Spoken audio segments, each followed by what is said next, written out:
Are you overinvested in the United States? Are you in the typical 70-30 portfolio? If so, we should discuss the rewards of diversified portfolio investing. I'll cut to the chase. Here we have 45 years of risk and return data for 7 different asset classes. But what you're most likely thinking is, do you want more in low risk, low return US bonds or more in high risk, high return US stocks? What if you weren't making that choice? What if instead you owned the entire world and were diversified?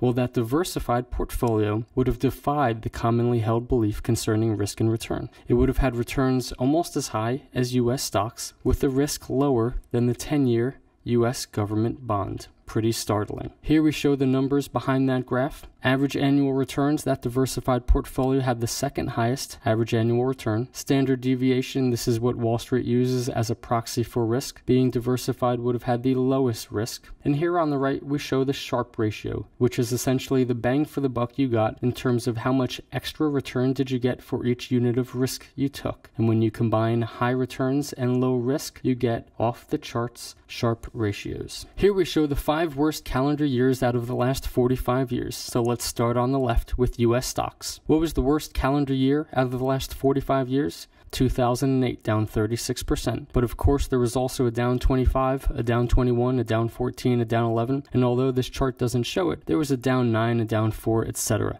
Many down years over the last 45 years for US stocks. What about US bonds? The worst year out of the last 45 years was down 11%, but this is not 2008. There was also, of course, a down 9, a down 8, etc. Many down years for US bonds. International stocks and bonds, many down years in the last 45 years.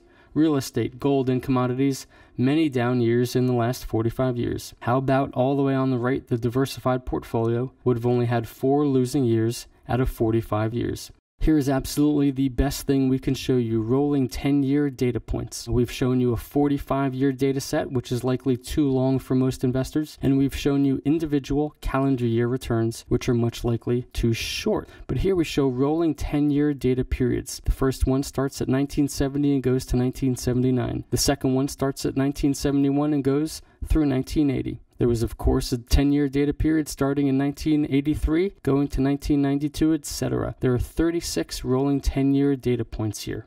Now, let's look at the S&P 500 average year. What we saw earlier was that the S&P 500 averaged 10% per year with a risk of 17%, and this is what most investors think they're going to get going forward. What we can see is that in any 10-year period, U.S. equity investors either did much better than average with even less risk, or much worse than average with even more risk. What's so interesting about this grouping right here is it looks a lot like commodities. The difference between doing really well in U.S. stocks and really poorly over a 10-year period is, did you run into a bear market or not? If you did not, you were likely very happy with your returns. If you ran into a bear market, you likely did very poorly. Now let's look at that 70-30 portfolio. What's interesting is that we can draw a rectangle around those rolling 10-year periods. The risk was very well defined for that U.S. 70-30 portfolio, between 10 and 15%. What's not defined is the average annual returns. You could have either done very poorly over a 10-year period or done very well. You really did not know. But then we look at that diversified portfolio, and it was very highly concentrated in the upper left-hand quadrant, low risk and high returns. What's also interesting is that that average year for the diversified portfolio fell right in the middle of all the rolling 10-year periods. You pretty much got what you thought you were getting if you were diversified. Here's another version of, do you want steady returns? But this is rolling 10-year data. And what I find is most interesting is looking at the lowest rolling 10-year periods. If you were diversified, the absolute worst 10-year period you got was averaging 6.5% per year for 10 years. Not too bad. If you were in the S&P 500 or the 70-30 portfolio, you could have experienced decades with very poor returns. Now, if you are trying to withdraw money to fund your retirement, and these are your average annual returns, 10 years later, you are likely very disappointed. Even with poor timing, that diversified investor fared rather well.